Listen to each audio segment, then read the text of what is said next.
یا سید اشرف جہانگیر دست من ہزاروں ناتواگیر بگرداب بلا افتاد رشتی ضعیف اس طرح کشتی بحق خواجہ حکمان ہارون مدد یا عظیم الدین چشتی حاضرین ملت تم گھر کے ہو کے ایسی باتیں کر رہا ہو. آئیے ہمارا کچھ سننے سنانے سے پہلے خلوص اور محبت کے ساتھ آقا کریم نبیوں کے سردار احمد مصطفیٰ کملی والے مصطفیٰ محمد رسول اللہ صلی اللہ علیہ وسلم بارگاہ بے کس پناہ میں جھوم کر درود و سلام کا نذرانہ پیش کیجیے. اللہم صلی علی سیدنا و مولانا محمد وعلی آل سیدنا و مولانا محمد وبارک وسلم. صلاۃ و سلام علیک یا رسول اللہ. قابل مبارکباد ہیں اراکین کمیٹی، بانیان جلسہ اور میں تمام اہل بستی کو مبارکباد اور اراکین کمیٹی کا شکریہ ادا کرتے ہوئے کم وقت میں صرف 2-3 باتیں عرض کر کے اب میں اپنی جگہ لے لوں گا. بہت اچھی گفتگو ہو رہی تھی. ہمارے جلسے کا عنوان ہے جلسہ سیرت اولیاء. اسی کے حوالے سے حضرت علامہ مولانا محمد نقر علی صاحب قبلہ بہت اچھے انداز میں مختصر وقت میں گویا کہ سمندر کو ایک کوزے میں سما رہے تھے اور بات آپ سمجھ بھی گئے. کیونکہ آج لوگ دین سیکھنے کا ذریعہ انٹرنیٹ کو قرار دیتے ہیں اور ہر چیز گوگل سے پوچھنا چاہتے ہیں. حالانکہ ہر چیز کا جواب آپ کو گوگل پر نہیں ملے گا. اس لیے ایک مرزا نام کا ہے جس کے تعلق سے آپریشن بھی آپ دیکھ رہے تھے. تو بہرحال وہ بالکل عنوان کے مطابق گفتگو چل رہی تھی. لیکن بہرحال آپ سمجھ گئے جو حضرت فرمانا چاہ رہے تھے. میں صرف 2-3 باتیں ہمارے آستانوں سے ہمیں ملتا کیا ہے، اسلامی نظریہ کیا ہے، بس اسی حوالے سے 2-3 باتیں عرض کر کے میں اپنی جگہ لے لوں گا. میری انتہائی نگارش یہی ہے، تیرے نام سے ابتدا کر رہا ہوں. تمام خوبیاں اللہ کے لیے جس نے پوری کائنات کو بنایا ہے. کروڑوں درود و سلام اس نبی مقدس کی ذات انور پر جس نے دنیا میں قدم رکھا تو اجالا آیا. بے شمار ہار و پھول صحابہ کبار کی مقدس بارگاہ میں جن کی محبت نے محبت رسول کا حق ادا کیا. حضرات، اسلام اور اولیاء کرام کے حوالے سے آپ یہ سمجھ لیں کہ سب سے اچھا مذہب اسلام ہے اور سب سے شانتی پورن امن و شانتی کا پیغام دینے والا مذہب صرف مذہب اسلام ہے. ہم کوئی چیز چنتے ہیں، ہمارے چننے میں غلطی ہو سکتی ہے، لیکن اللہ تبارک و تعالیٰ نے ہمارے لیے جس کو چنا ہے وہ اسلام ہے. نبی کریم صلی اللہ علیہ وسلم دنیا میں تشریف لائے تو ہماری زندگی گزارنے کے ہر گوشے کو بڑی تفصیل سے سمجھایا. اٹھنے بیٹھنے کا سلیقہ بتایا، کھانے پینے کا ڈھنگ بتایا، گفتگو کرنے کا طریقہ بتایا، ایک ایک چیز کو باریکی سے آپ نے بتایا. مگر یہ خاص بات ہے، پیغمبر اسلام صلی اللہ علیہ وسلم نے جو بھی حکم ارشاد فرمایا پہلے خود اس پر عمل کر کے دکھایا. میرے نبی نے اگر نماز کا حکم دیا تو پہلے رات بھر سجدہ کر کے لوگوں کو بتایا میرے رسول نے اگر روزہ رکھنے کا حکم دیا تو عمل مجھ سے ثابت کر کے دکھایا اور ہمیشہ روزہ رکھ کر کے بتایا۔ نبی کریم رؤوف الرحیم صلی اللہ علیہ وسلم نے اگر پڑوسی کے حقوق کی ادائیگی کا سبق سکھایا تو پہلے خود اس پہ عمل کر کے بتایا۔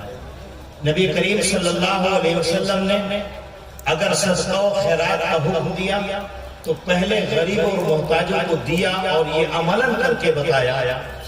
نبی کریم صلی اللہ علیہ وسلم جو قانون لے کر آئے وہ ہماری آخرت کے لیے بھی اور ہماری دنیا کے لیے بھی بہتر ہے۔ دنیا میں جو اسلام قانون جو قانون اسلام لایا ہے وہ ہماری دنیا کے لیے بھی بہتر ہے اور ہماری آخرت کے لیے بھی بہتر ہے۔ میں آپ کو ایک بات بتانا چاہتا ہوں، دنیا میں قانون بنانے والے قانون بناتے ہیں لیکن ان کا قانون زیادہ دیر کا نہیں ہوتا، اس لیے کہ یہاں جو قانون بنتا ہے اس قانون کو ایک انسان بناتا ہے، اور جو انسان قانون بناتا ہے اس کی نظر پاسٹ اور پریزنٹ دونوں پر ہوتی ہے، فیوچر سے بے خبر ہوتا ہے، اس کی نظر ماضی اور حال پر ہوتی ہے، مستقبل سے بیگانہ ہوتا ہے، اس کی نظر صرف گزرے ہوئے حالات اور موجودہ حالات پر ہوتی ہے، اسے کوئی لینا دینا نہیں کہ آخر میں کیا ہوگا، اس کا مستقبل کیا ہوگا۔ مگر یقین جانیے آپ کے لیے، پوری انسانیت کے لیے جو قانون ساز ہے وہ ہے خلاق کائنات۔ قانون بنایا ہے خدا نے اور نافذ کیا ہے مصطفیٰ جان رحمت صلی اللہ علیہ وسلم نے۔ تو ایسا نہیں ایک انسان کی نظر ہے جو ماضی پر رہتی ہے یا پھر حال پر رہتی ہے، مستقبل پر اس کی نظر نہیں رہتی، مگر پروردگار عالم کو جو گزرا ہے وہ بھی معلوم ہے، جو ہو رہا ہے وہ بھی معلوم ہے، جو آنے والا جو ہونے والا ہے وہ بھی معلوم ہے۔ میرے دوستو، یہ قانون جو قانون اسلام ہے یہ امن اور شانتی کا پیغام دیتا ہے۔ اسلام ہمارا پیس ہے، قرآن ہمارا پیس ہے، نبی ہمارا پیس ہے، صحابہ ہمارے پیس ہے، درگاہیں ہماری پیس ہیں، خانقاہیں ہماری پیس ہے۔ یہاں جو بھی آتا ہے اپنے دامن کو بھر کے لے کے چلا جاتا ہے۔ حضرت خواجہ غریب نواز رضی اللہ تعالیٰ عنہ نے اپنے پیر و مرشد حضرت خواجہ عثمان ہارونی سے پوچھا کہ میرے مخدوم گرامی یہ تو بتائیے کہ ولی ولایت کی نشانی کیا ہوتی ہے، ولی کسے کہتے ہیں، ولی کیا ہوتا ہے؟ حضرت خواجہ عثمان ہارونی رضی اللہ تعالیٰ عنہ نے فرمایا، ذرا توجہ فرمائیے گا، ولایت کہتے کس کو ہیں، ولی ہوتا کون ہے اور ولی پیغام کیا دیتا ہے؟ کیا پیارا ارشاد فرمایا حضرت خواجہ غریب نواز کے پیر و مرشد نے، میرے بیٹے معین الدین پوچھتے ہو ولی کی پہچان کیا ہے، ولی ہوتا کیسا ہے، ولی سے سبق کیا ملتا ہے؟ حضرت خواجہ اعظم فرماتے ہیں ولی ایک سمندر کی طرح ہوتا ہے، ولی ایک دریا کی طرح ہوتا ہے کہ جو آتا ہے وہ دامن بھر کے لے جاتا ہے، اور درگاہ اور آستانہ کسی ہندو کو نہیں دیکھتا، کسی مسلم کو نہیں دیکھتا، کسی عیسائی کو نہیں دیکھتا، کسی یہودی کو نہیں دیکھتا۔ اس آستانے پر اگر ہندو آتا ہے وہ بھی دامن کو بھر کے لے جاتا ہے، مسلمان آتا ہے وہ بھی دامن کو بھر کے لے کے جاتا ہے۔ یہاں پر بھید بھاؤ نہیں ہوتا، یہاں صورت دیکھ کے نہیں دیا جاتا، اس آستانے پر جو بھی آتا ہے اس کو عطا کیا جاتا ہے۔ تو ولی وہ ہوتا ہے جو ہندو کو بھی دیتا ہے، ولی وہ ہوتا ہے جو مسلمان کو بھی دیتا ہے، ولی وہ ہوتا ہے جو یہودیوں کو بھی دیتا ہے، ولی وہ ہوتا ہے جو نصرانیوں کو بھی دیتا ہے۔ آج زندہ مثال ہے، اجمیر کے گھر گھر پر جاؤ، دیکھو ہم نے عیسائیوں کو وہاں دیکھا، ہم نے یہودیوں کو وہاں دیکھا، ہم نے مسلم کو وہاں دیکھا، ہم نے غیر قوموں کو وہاں دیکھا۔ کوئی نہیں کہتا کہ خواجہ نے ہمیں نہیں دیا، جو جاتا ہے خالی ہاتھ جاتا ہے، واپس آتا ہے تو دامن بھر کے لاتا ہے۔ خواجہ کے اجمیر والے خواجہ نے کہ آؤ معین الدین کو میرے آقا نے مالک بنایا ہے ہندوستان کا، مختار بنایا ہے ہندوستان کا، اب معین الدین چہرہ دیکھ کر نہیں لے گا، تم آؤ۔ ارے وہ بھی تو پرائم منسٹر تھی، وہ گئی تو ان کو بھی دیا، ان کے بعد جو آئے ان کو بھی دیا، اور اپنے ماتھے کی اپنے شور کی نگاہوں سے آج تک آپ دیکھ رہے ہیں۔ آج بھی لوگ جاتے ہیں اور پہلے بھی جا چکے ہیں، جو گئے وہ بھی لے کر آئے، جو جا رہے ہیں وہ بھی لے کر آ رہے ہیں، اور انشاءاللہ جب تک قیامت رہے گی اجمیر کا آستانہ سلامت رہے گا، پورے شاہ بابا کا آستانہ سلامت رہے گا۔ یہ دیتے رہیں گے، آپ لیتے رہیں گے، یہ ہے اسلام اور یہ یہ ہے خانقاہوں کا نظام، خانقاہ پیسفل، ولی پیسفل۔ ہمارا نبی بھی امن و شرفی کا پیغام دیتا ہے۔ آئیے کون سی چیز ہمارے اسلام میں نہیں؟ آپ کا حال کیا ہے؟ آج کے دور میں جو قانون بناتے ہیں، کیا شراب مت پیو، اخبارات میں نکالتے ہیں شراب ہانیکارک ہے، باڈی کے لیے ہانیکارک ہے، اشتہار ہوتا ہے، اخباروں میں نکالا جاتا ہے، مگر کبھی شراب پی رہے ہیں، مگر جوا غلط ہے، مگر کبھی جوا کھیل رہے ہیں۔ قانون بناؤ، اس قانون سے کچھ نہیں ہوتا۔ ایک مثال میں آپ کو دینا چاہوں گا، کیا قانون آیا؟ شراب مت پیو، لیکن شراب بیچنے والوں پر پابندی نہیں۔ نہیں، وہ تو لائسنس بن گیا، تو کیا لائسنس بننے کے بعد شراب کا بیچنا، خریدنا، پینا، پلانا جائز ہو گیا؟ کیا اب لائسنس کے بعد جو شراب بیچی جا رہی ہے، کیا وہ باڈی کے لیے ہانیکارک نہیں؟ شراب تو پہلے بھی مضر تھی اور آج بھی مضر ہے، لائسنس سے پہلے بھی خرید و فروخت اس کا یہ جرم تھا اور آج بھی جرم ہے۔ تو ہم دیکھ رہے ہیں قانون بنانے والے قانون بناتے ہیں اور قانون پہ عمل کرنے والے قانون پہ عمل نہیں کر پاتے، لیکن یہ مصطفیٰ جاری رحمت صلی اللہ علیہ وسلم کا قانون تھا کہ عدل ہمارے پاس ہے، انصاف ہمارے پاس ہے، ایکتا ہمارے پاس ہے، امن ہمارے پاس ہے، شانتی ہمارے پاس ہے، اتحاد ہمارے پاس ہے، بھائی چارہ ہمارے پاس ہے، محبت ہمارے پاس ہے، خلوص ہمارے پاس ہے۔ لیکن آج ہمارا حال کیا ہے؟ ہم اٹھ رہے تو گناہ کرتے ہیں، بیٹھے ہیں تو گناہ کرتے ہیں، چلتے ہیں تو گناہ کرتے ہیں۔ گویا کہ غیر قوموں نے ہمارے امن کو اسلام کی علامت پیش کر دیا اور کہا یہ ہے مسلمان جو امن کا دشمن ہے، یہ ہے مسلمان جو شانتی کا دشمن ہے۔ آؤ میں آپ کو بتاتا ہوں، اسلام کبھی شانتی کا دشمن نہیں رہا، اسلام کبھی امن کا دشمن نہیں رہا، اسلام ہمیشہ شانتی کا تحقیق رہا ہے، اسلام ہمیشہ اتحاد کا پیغام دیتا ہے۔ کون کہتے ہو عورت پر ظلم ہوتا ہے، تم کہتے ہو اسلام میں عورت کا کوئی مقام نہیں۔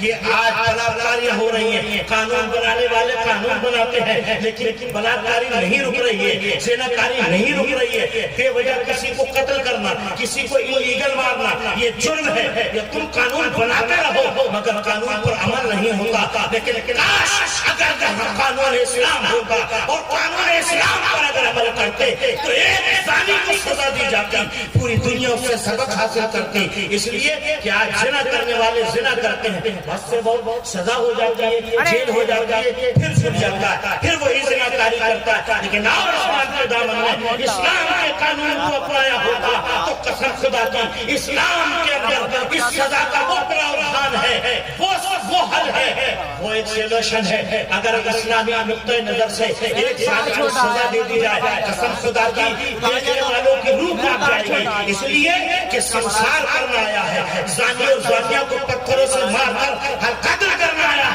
ہے۔ یہ وہ سزا ہے جس کو دیکھنے والا کی بھی روح کانپ جائے، سزا دینے والے کی بھی روح کانپ جائے۔ میں کہتا ہوں اسلام سے اچھا قانون نہیں ہو سکتا، اسلام کسی کے ساتھ بھید بھاؤ نہیں کرتا۔ ہم نے کل بھی شانتی کا پیغام دیا تھا، ہم آج بھی شانتی کا پیغام دیتے ہیں۔ صحابہ نے دیا تھا، صحابہ کرام نے کیسے عدل سکھایا تھا، تم اپنے لیے میٹھا میٹھا ہپ اور کڑوا کڑوا تھو، وہ قانون نہیں ہو سکتا جو اپنے لیے کچھ نہیں، دوسروں کے لیے قانون، لیکن اسلام سب کے لیے قانون بناتا ہے۔ آئیے خلافت فاروقی کا ایک تاریخی منظر آپ کے سامنے پیش کرتا ہوں۔ خلیفہ دوم حضرت فاروق اعظم رضی اللہ تعالیٰ عنہ وقت کے خلیفہ ہیں، کرسی خلافت پر بیٹھے ہیں۔ کچھ مال آیا، کپڑوں کی شکل میں آیا، کپڑے ہر صحابی کو تقسیم ہو گئے، کپڑے تقسیم کر دیے گئے، ہر صحابی اپنا حصہ لے کر چلا گیا، اور جب جانے کے بعد کپڑوں کا جب کرتا بنایا گیا تو سب کے کرتے چھوٹے ہو گئے،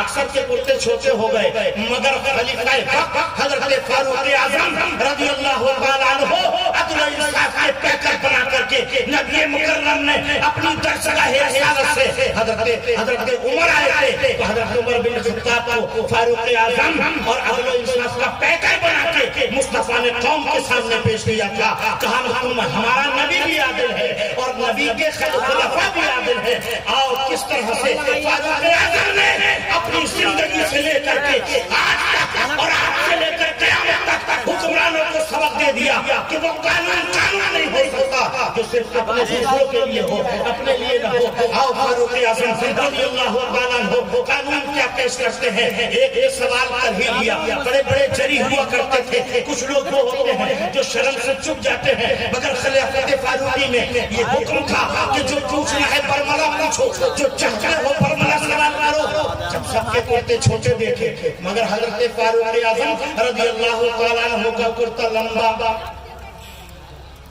سوال کرنے والے نے کیا، امیر المومنین سب کے کرتے چھوٹے، آپ کا کرتا لمبا کیوں؟ آج کا اگر کوئی حکم نہ ہوتا کہ مجھے سبق سکھا رہا ہے، ارے میں تو مالک ہوں، اس میں سیکھا، جو چاہو کرو۔ مگر فاروق اعظم رضی اللہ تعالیٰ نہ تو برہم ہوئے، نہ غصہ آیا، نہ اس پر بھڑکے، اس کو پیار و محبت سے سکون کے ساتھ آپ نے جواب ارشاد فرمایا، کیا جو تقسیم کپڑا کیا گیا تھا وہ حصہ مجھے اور میرے بیٹے دونوں کو دیا گیا تھا، میں نے کیا کیا، بیٹے کا کرتا نہ بنا کر کے دونوں حصوں کا اپنا ہی کرتا بنا۔ سبحان اللہ۔ اس لیے یہ میرا کرتا لمبا ہو گیا۔ یہ ہے انصاف، یہ ہے عدل۔ 5000 مربع میل پر حکمرانی کرنے والا فاروق اعظم رضی اللہ عنہ خلیفہ وقت، جو قانون اپنے لیے تھا وہی دوسروں کے لیے تھا۔ ایسا نہیں اپنے لیے قانون اور ہو، دوسروں کے لیے قانون ہو۔ اسلام انصاف سکھاتا ہے، اسلام امن اور شانتی کا دشمن نہیں۔ ہمارے عمل کو، ہمارے کریکٹر کو، ہماری بدعمالیوں کو پیش کیا جا رہا ہے کہ دیکھو یہ ہے مسلمان، نہیں۔ لیکن سنو، یہ مسلم قوم اپنے ہی عمل کی بنیاد پر ماری جا رہی ہے۔ بہت پہلے جارج برنارڈ شاہ نے کہی تھی یہ بات کہ دنیا کے اندر سب سے اچھا مذہب اسلام ہے اور سب سے بری قوم مسلمان۔ کیوں کہ مسلمان قوم کا اسلامی قوانین پر کوئی عمل نہیں، لیکن ہاں انصاف اور دیانتداری مصطفیٰ جان محمد صلی اللہ علیہ وسلم نے دوسروں کو، کیا آپ نے نہیں سنا؟ واقعہ آپ نے سنا ہوگا، جب آخری ایام تھے سرکار نے فرمایا مجھ سے کوئی بدلہ لینا چاہے لے لو۔ کیا آپ نے وہ واقعہ نہیں سنا؟ ایک صحابی آگے بڑھے کہا، ہاں یا رسول اللہ آپ نے کمچی ماری تھی مجھے، میں بدلہ لینا چاہتا ہوں۔ سرکار نے کرتا شریف کو اٹھا دیا، کہا حاضر ہے، بس یوں ہی وہ آگے بڑھ کر کے چونیا، یا رسول اللہ کس غلام کی ضرورت ہے کہ آقا کی طرف ہاتھ اٹھا کر کے دیکھے، میں تو اس بہانے سے میں مشرف ہو رہا تھا، میں آپ کے جسم اکاد سے مس ہونا چاہتا تھا، اپنے کو مشرف کرنا چاہتا تھا۔ تو یہ تھا نبی کا پیغام، اور وہ ہے نبی کے خلیفہ فاروق اعظم رضی اللہ تعالیٰ عنہ، جو سب کے لیے قانون ایک ہوتا تھا۔ آج ہم قانون بناتے ہیں، اپنے لیے قانون الگ ہے، دوسروں کے لیے قانون الگ ہے۔ تو جو جتنا بڑا حاکم ہوتا ہے، توجہ چاہوں گا اس جملے پر، جو جتنا بڑا ذمہ دار ہوتا ہے اتنی بڑی اس کی ذمہ داری ہوتی ہے۔ آپ یہ کہہ کر دامن نہیں سمیٹ سکتے کہ نہیں ہمیں نہیں معلوم، ہمیں نہیں معلوم۔ پھر آپ حکومت کر رہے ہیں، آپ کرسی پر بیٹھے، آپ عدل نہیں کریں گے تو کون کرے گا؟ کون کہتا ہے اسلام شانتی کا دشمن ہے؟ اسلام کا ضامن نہیں، اسلام ہمیشہ امن اور شانتی کا پرتیک ہے۔ آؤ تاریخ ہند میں دیکھو، آپ کہتے ہیں عورت پر ظلم کیا گیا، عورت پر ظلم نہیں کیا گیا، عورت کے مقام کو اوج ثریا سے بڑھا دیا گیا، عورت کے مقام کو زمین سے اٹھا کر آسمان پر پہنچا دیا گیا، عورت کا مقام اسلام نے بہت بلند کیا۔ اگر سنو، عورت کو اگر حق دلایا ہے، عورت کو اگر حق دیا ہے، تو میرے پیغمبر اعظم محمد رسول اللہ، نعرہ تکبیر، نعرہ رسالت، علماء اہل سنت، حضرت مفتی سید واقع میاں صاحب قبلہ، نعرہ تکبیر، نعرہ رسالت، علماء اہل سنت اور